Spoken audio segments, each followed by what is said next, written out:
What is up, everybody? J Nell here with a quick recap of two events that happened yesterday. The first one, UFC Fight Night 48 and Fight Night 49. I'm only going to talk about the co-main event and main events, so let's get into it. The first event happened in Macau, China.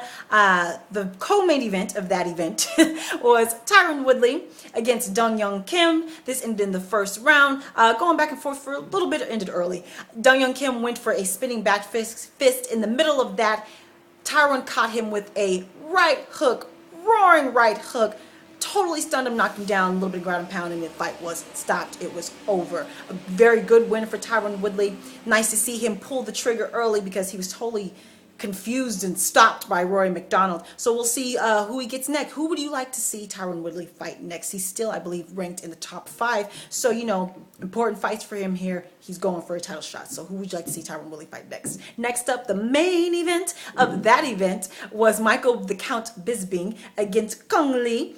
And this lasted 4 rounds. It ended in the 4th round. Back and forth battle, standing only, which I think we both, everyone saw that coming. Michael Bisping is a volume striker. Cumulative damage. A lot of damage happened in the first and second rounds. He doesn't hit hard, but I believe that Cung Lee probably has a lot of scar tissue in his face because it seems like he bled early, bled a lot. Like I said, Michael Bisping is not a power puncher. So I was actually kind of surprised by the amount of damage so quickly. We're talking both eyes swollen shut, cut here, cut under here, nose bleeding, dripping, lips bleeding, blipping, blood all over his chest. A mess.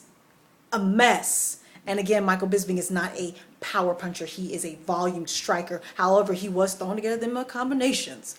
Cung Lee did land some body shots, some kicks, but he got cut early, blade up early. He said he couldn't see out of one eye for basically since the second round on, so he was having some problems there. Michael was able to stun him with some shots in the early 4th round and ref stoppage there in the 4th round, so nice win for him. He didn't really call out Luke Rockhold. He just mentioned that Luke's been talking a lot of smack. I think we're going to see that next in the post-press conference. Even Dana White said that was a good-looking fight, but we'll see. If not Luke, who would you like to see Michael Bisping fight next? And for Cung Lee, he's 42. Should he quit? Should he stay? Who next? Let me know what you think. Now, the next event was in Oklahoma here in the States.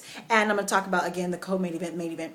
Co-main event, it was Jordan Meade against Mike Powell. Ended in the 1st round. He just caught him with some shots. It ended early. He's a lightweight. That division is so stacked. He's got a long way to go.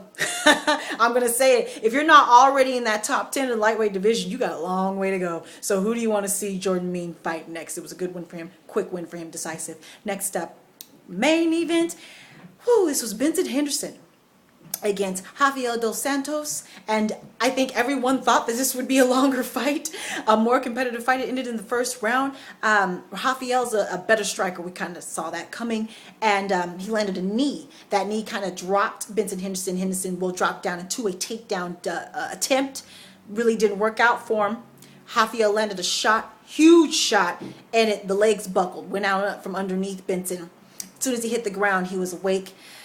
Okay, so a little controversy here. Folks are saying that the ref, John McCarthy, stopped this fight too early. As soon as the legs went out from underneath Benson, he was basically there to stop the fight. Okay, what I think is, it was even Benson Henderson in the post-press conference said that it was a flash knockout, meaning it was kind of like an extended blink. So he felt his back hit the fence, hit the canvas, and you could see his eyes were open at that point. Again, flash knockout.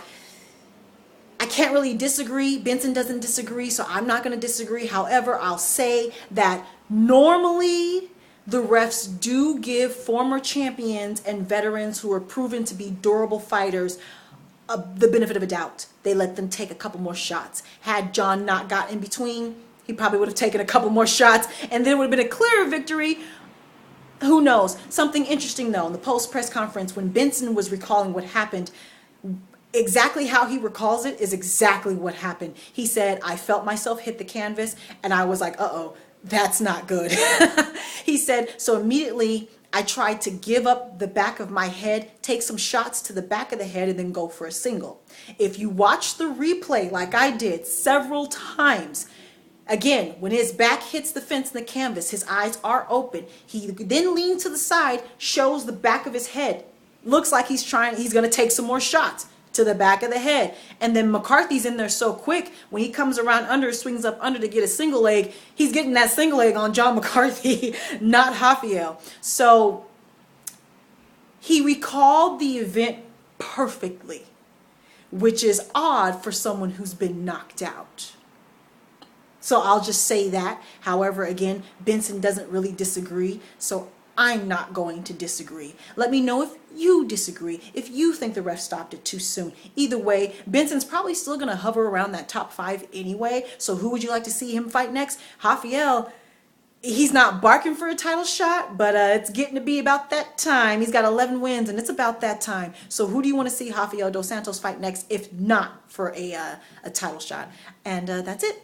Talk to me. Let me know any injury updates, who you want to see all these folks fight next, any other fights you want to talk about that I didn't talk about. And yeah, talk to me. Take care and goodbye.